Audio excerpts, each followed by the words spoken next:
Oh, hello there. I'm Mark Pikert, editor-in-chief of Playbill, and you are tuned into today's installment of Playbill's Stream Stealers, where I get to talk to all of my favorite film and TV performers because they have stage backgrounds that many of you probably don't know about, but you really should. And I'm really excited because today I have Condola Rashad on, who I got to interview a few years ago when she starred on Broadway in St. Joan. And of course, she is currently on Showtime's Billions and releasing singles with music videos. There's nothing that this woman can't do. So I'm going to bring her on. Who wants to talk to me? Hello. Hi. So before we get into anything, I am mesmerized that you just casually launched a music career. A single and a full-fledged music video, like work. Mm-hmm. Like, how did this happen? I have to know.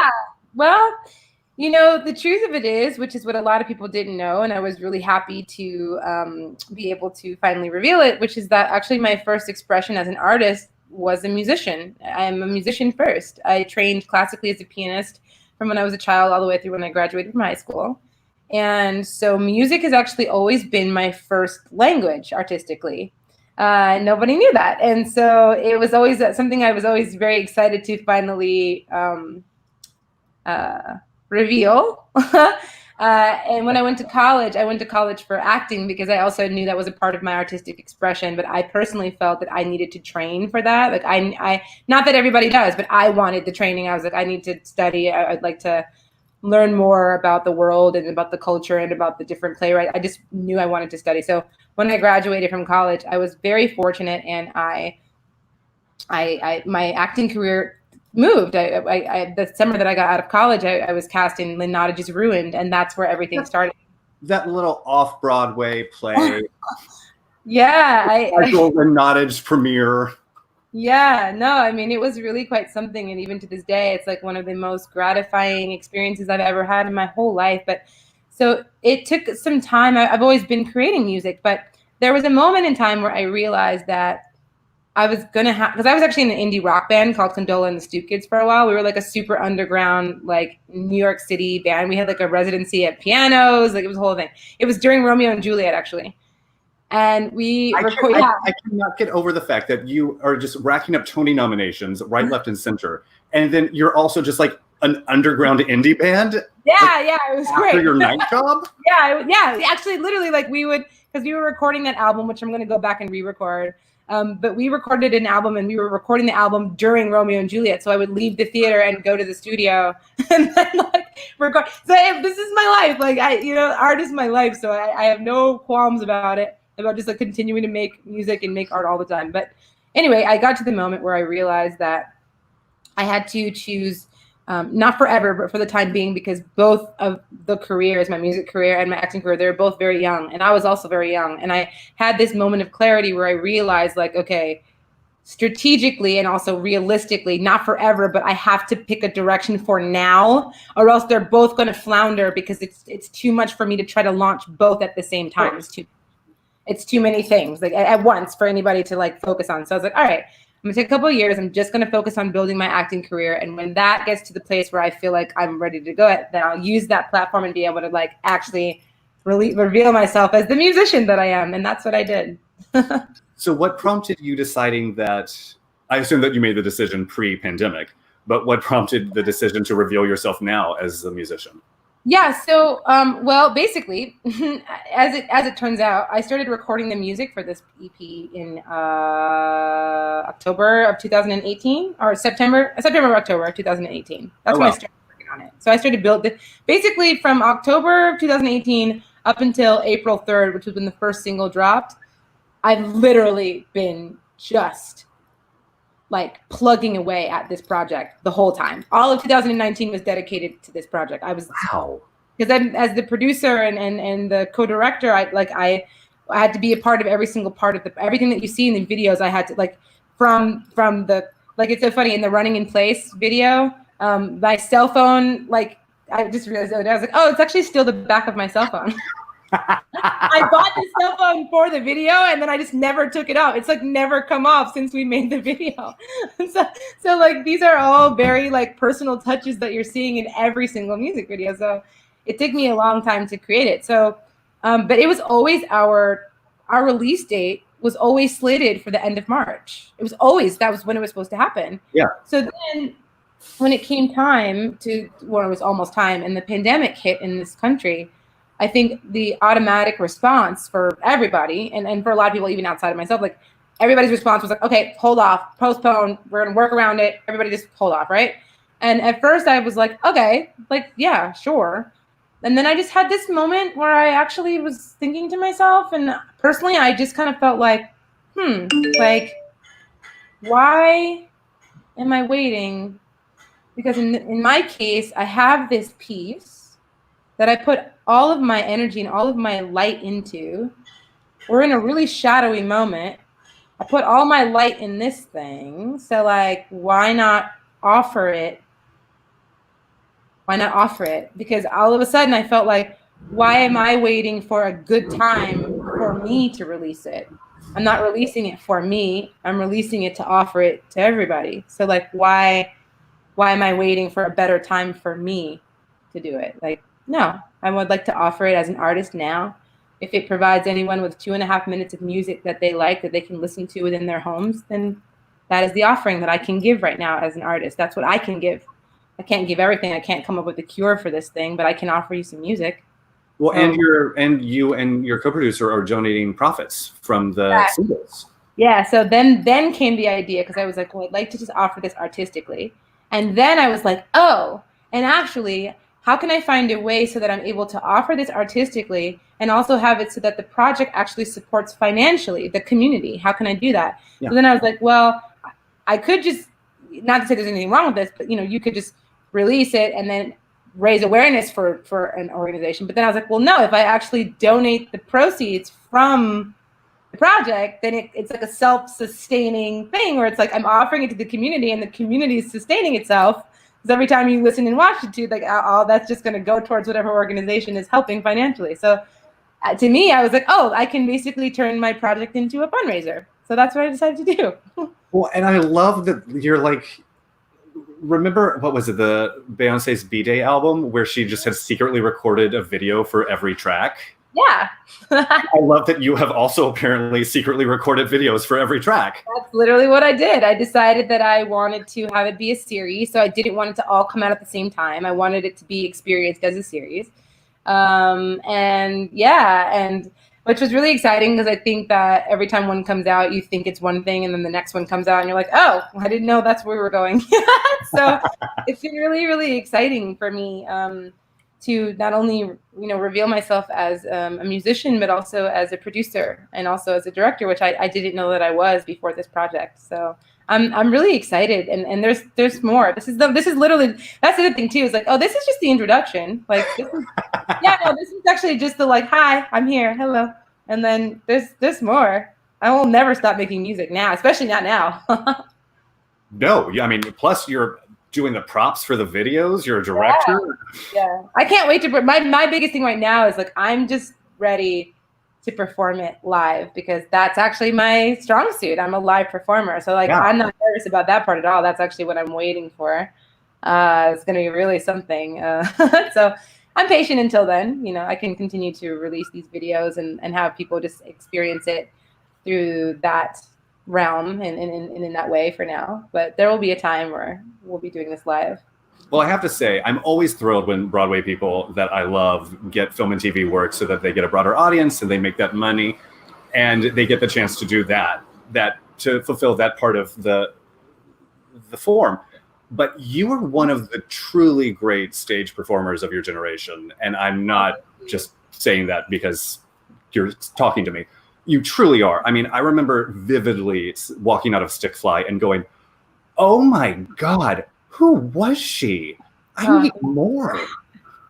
Thank you. Thank you. So when you say that you're a live performer, like, you are very much a live performer. Oh yeah. And your stage career has run the gamut, like Stick Fly, a brand new play, Romeo and Juliet, modern takes on classics, straight up classics.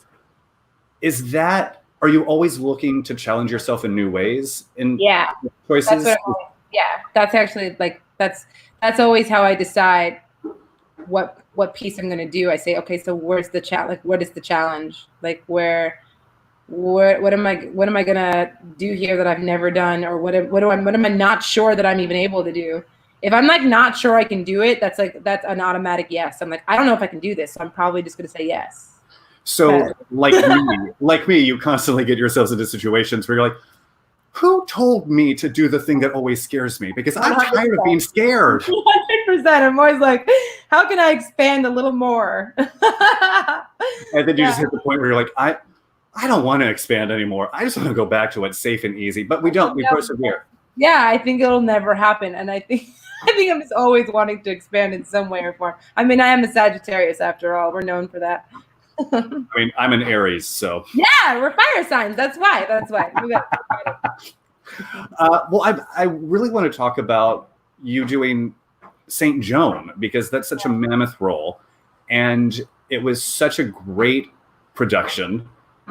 And you were so good as St. Joan. Thank you. What I assume that like you pick up things from every show and your casts. And what was the abiding lesson that you took from doing St. Joan at MTC for those months? There was a lot. We're getting serious now. Well, there was a lot of lessons in that, but it's funny you talk about expansion. And for a second, I will talk about how like that was one of the most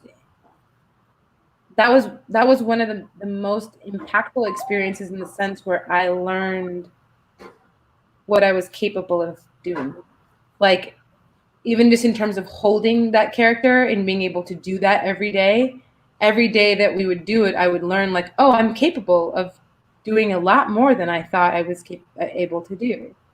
And I thought that was interesting because it seemed to me that in another context, that was probably what Joan also experienced, as she became the leader of an army at the age of 17 and was a female. You know what I mean? So it's like really interesting. Like that was a true experience of what it meant to manifest and like realizing the powers that you have to like manifest your own surroundings and your own circumstances and like what it meant to actually just like believe that I could do that, and having to remind myself that I was capable of doing it like all the time, because there were times where I was like, I don't know, like even I remember the first time I put the armor on, and it wasn't real armor in the sense of like what it was back in time, but it was armor, and like I just even remember physically being like, I don't really know, but I don't know how I'm really gonna do this. Like this is a lot to move in. Like this is a lot. Like I don't really, you know what I mean? And even with the emotional depth of what it took, I was like, I don't really know what that is. I don't know what the bottom of that well looks like. I'm just going to dive into it and believe that it's there. And somehow it did just manifest in that way. So there was a level of, okay, so I'll say, I think I learned what it meant to trust during that play. Like what it meant to trust my castmates, what it meant to trust myself as a leader of that production, what it meant to trust the unraveling as everything, as long as I put my best foot forward to allow everything to fall into place, to trust that I had support, to trust that was something of a big lesson that I learned during that process. What a great lesson. Yeah, it was a huge lesson for me. Yeah. So you've tackled the classics, you've tackled modern reimaginings, you now are tackling a music career flawlessly. What is going to be the next challenge? I don't know. You'll find out when I do. There's definitely going to be something. I mean, it never ends, I mean, and you just drove across country. Like I did drive across the country. Which again, I am a very, very, I did it very, very, very carefully. So I was basically in quarantine the entire time and social distance. So I actually didn't see anybody. I planned it where I was staying in these different locations that were houses. And so I was not like amongst a lot of people. And and I brought all my groceries with me. So I actually like only had to go to a grocery store one time, and they were all like self check-in places. So I actually like really did not have to encounter anybody. And even at the gas station, I was, I kept my distance. So I did it very, very safely. I was not trying to be reckless. In fact, I was trying to be more careful because I wasn't super careful. I wasn't super comfortable with flying just yet. So, but yeah, like, and also, I mean, obviously this road trip was under very different circumstances, but I made it. I made it. So it took me 10 days. That sounds like a really cool Twilight Zone episode, actually, where you think that you're just avoiding people, and then you realize at the very end that there are no other people. Oh yeah, that's actually really trippy. That's a good one. That's a very good episode. I like that. That's cool. I'm gonna write that spec script and send it off. Yeah. And that's for you. That's my gift for you. Well, I also want to talk, before we go, I want to talk a little bit about Billions, because what a fun show. And I'm obsessed with the fact, look, any show that casts New York theater actors, I'm there for.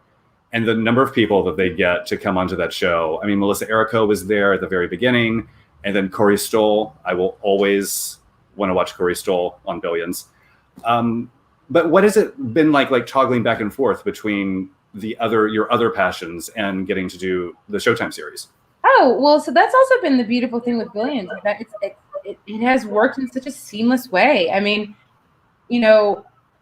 we shoot Billions for only 6 months out of the year because it's only 12 episodes. So it's not like it's 10 months out of the year. We have a whole other 6 months often, sometimes even more than that, where we can kind of pursue whatever else we got going on, And also they're pretty good about if there's things that happen, like for example, I think even with St. Joan, I'm trying to remember, I think we might have started rehearsals around the same time that I was still working on Billions, but they do a really great job of trying to allow, the actors to pursue whatever they need to pursue outside of Billions. So that's always helpful. But yeah, I mean, it's been super seamless. I just basically fill up my hiatus time with so many projects, so yeah, all their last season, when we were filming season 4, this is season 5, but when we were filming season 4, when I wasn't doing that, I was figuring Space Daughter out. So, it's quite simple to be able to do both, with a little bit of fervor. I really want you to take a day off, I think. I don't know what that means. No, it's really funny you say that, because I think that it's really funny you say that, actually, because one of the things that I learned during the quarantine was actually very connected to what you just said, in the sense where there were days where I felt so not antsy, but I just felt like I should be doing something. Isn't there something else I should be doing? Shouldn't I be? Because I'm always doing something, right? And I actually still was, because during the quarantine, basically Space Daughter was my project, so we were releasing, so I was kind of stuck to my phone the whole time. But aside from that, I did realize a lot of things about myself, and it's not a negative thing, but I think I learned the art of repose during the quarantine. I'm still learning it, but there is an art to repose.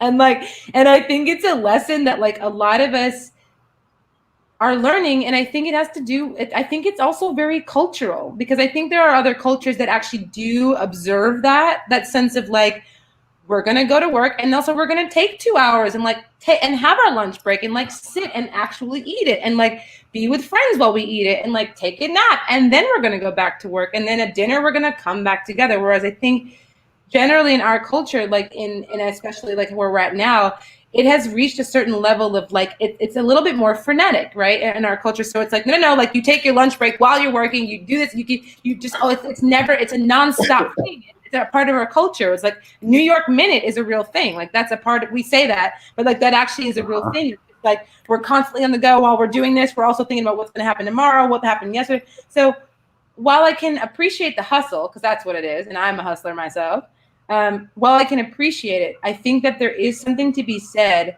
about actually taking the time to allow yourself to just be, instead of being addicted to do. I was I'm addicted to doing, and actually I don't even know what it means to just be. Yeah. What does it actually mean to just be today? And I think that when you take the time to learn that, it can help you. It can help inform what it is that you do. I mean, I have been accused many times of, oh my God, you act like life is just something to get through. It's like a giant to-do list. I'm like, yes, because it is. Yeah, totally. I just want to get like through my to-do items for today so I can stare out the window and just 100%. think. Yes, exactly. It's part of our culture. Fire signs. Fire signs, and that's right. Fire signs. That's another thing. So with culture and the fact that we're fire signs, we have a lot going on right now. Well, before we go, I want to ask 2 questions. One, what organizations would you love to throw some publicity at and get people to support? Yeah, Campaign Zero is is one that I've been focusing on quite a bit because, you know, when it comes to, there are many different steps that need to be taken, right, to actually make change in this community and to actually dismantle white supremacy and a lot of the systemic violence that we experience. There's a lot of steps that need to happen. And everybody has their lane, and everybody will find what their lane is, and we all just have to find our lane and keep at it, right? And so what I really appreciate about Campaign Zero is that if you go to their website, they have laid out and again, like I said, there's going to be many different steps, right?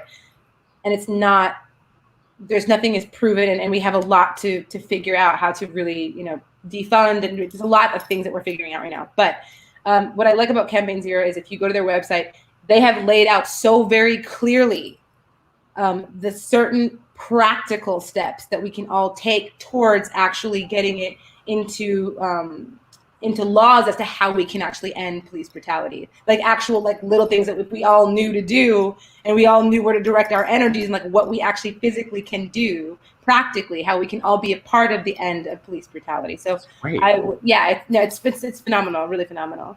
And obviously, you know, they're the leaders of Black Lives Matter, who I also follow. That's Patrice Cullors, it's Pretty Packet, it's Opal. I believe their Instagram handle is it Opal IO? Yeah, Opal IO, I believe. And Alicia Garza. So there are many amazing leaders that are at the forefront right now, which I think as an artist, it's also important for me to, I've been trying to find this balance of like speaking and, you know, allowing for certain things, like for example, this new case of someone who had been murdered came to my attention yesterday. His name is Elijah McClain. I won't get into the full story, but you can look it up, Elijah McClain, and it's absolutely heartbreaking. And it happened last year, and I had never heard anything about it. So when it was brought to my attention, I did take the time to actually say, like, hey guys, like this is something that I would like to draw attention to. So I try to find a balance between shedding light on things that come to me that I'm learning about, and also making space for the leaders of these organizations, the leaders of these movements, to direct, like people that follow me. I often try to also direct focus to the people that are at the forefront, so that the collective energy is focused and it's not just super, you know, a huge whirlwind, you know. So yeah. I love all of that. Mm-hmm. My lane is amplification. Like, yeah. I'm at Playbill. I'm going to amplify. That is all anyone needs to hear from me right now. Everybody has. And my second question is, what have you been watching during quarantine? So that's a very interesting question, because actually, this is going to sound really crazy. Next to nothing. Okay. I knew you were going to say that. You were too busy working. Yes. And as it is, I don't actually watch that much television. I do sometimes, but it takes a lot for me to get involved in a show. I don't know why it just takes me a lot, which is weird because I'm on a television show, so I know it's like such a weird double standard, but it's just true. And then also there was something about when we first went into the quarantine, for my own like self-care, because I'm such a traveler and I'm used to being able to move around, and I didn't, for 3 months. And so there was a part of me that felt I actually became more aware of the quarantine whenever I was like sitting on my couch watching something. I felt more like I can't move. And so it helped me to like, I'm not going to watch television. I'm going to do something else. I'm going to read, or I'm going to like play an instrument, or I'm just going to like not sit on this couch. There's something about the couch. I was like I have a very like strong aversion to the couch during the quarantine. Well, you had never once sat down on your couch before. You were never there home long enough. No. So I was like, no, I can't sit on the couch. I can't sit on the couch. Well, I mean, that is exactly the answer I expected based on our conversation. I mean, I watched the Michael Jordan special. I did see that because my father was there, so I did watch that. And then I didn't watch this, but I kept hearing people talking about Carol Baskin all the time. And I was like, why is everybody talking about Carol Baskin? So I'm late to that party. I still never watched Tiger King. I don't know what it is. I didn't watch it either. I'm late. Sorry about it. I think it's like a Scooby-Doo mystery, and she's like a Scooby-Doo real estate agent who's like out to bring down Tiger King. Totally. They're straight, and he's married, but to a woman, but he's gay, and then he goes to jail, and Carol killed her husband, mate. It's a whole thing. It's a whole thing, and I'm late. I'm probably going to watch it in like 3 years and be like, Carol Baskin. Everyone's going to be like, that was 4 years ago. That's a friend of mine and I have this joke where we're going to go back in 2 years and rewatch everything that people and watch for the first time everything that people watched during quarantine. And they'll be like, guys, finally catching up on Tiger King. This is crazy. This is insanity. I know. Totally. I'm late to everything though. Like when I finally got into Breaking Bad and I was like, this show is genius. And everyone was like, yeah, we know. We've been there. Even like Game of Thrones, I started watching it once like the first 4 seasons had been out before I saw the first episode. And then I was like, oh my God. Everyone was like, girl, you are just late to the party. I mean, that's me with music to an embarrassing degree. No, it's fine. I never, and because of that reason, I never shame anybody. You know, there's people that are just like, oh my God, you haven't heard of this. I never do. Because I'm like, listen, there's a lot of stuff I don't know. There's a lot of things I haven't heard of. Yeah. So, and I know a lot of random stuff that nobody else would know about. So it's just like, you never know. I mean, you could talk to anybody about St. John's. So yeah, I could tell you a whole lot about St. John's. Totally. Thank you so much for joining me today. This was so much fun. I knew it would be. I love getting to talk to you whenever we have the chance. Yes, totally. Thank you. Thank you so much. And thank all of you for tuning in, and tune in again on Thursday when we'll have a wonderful guest.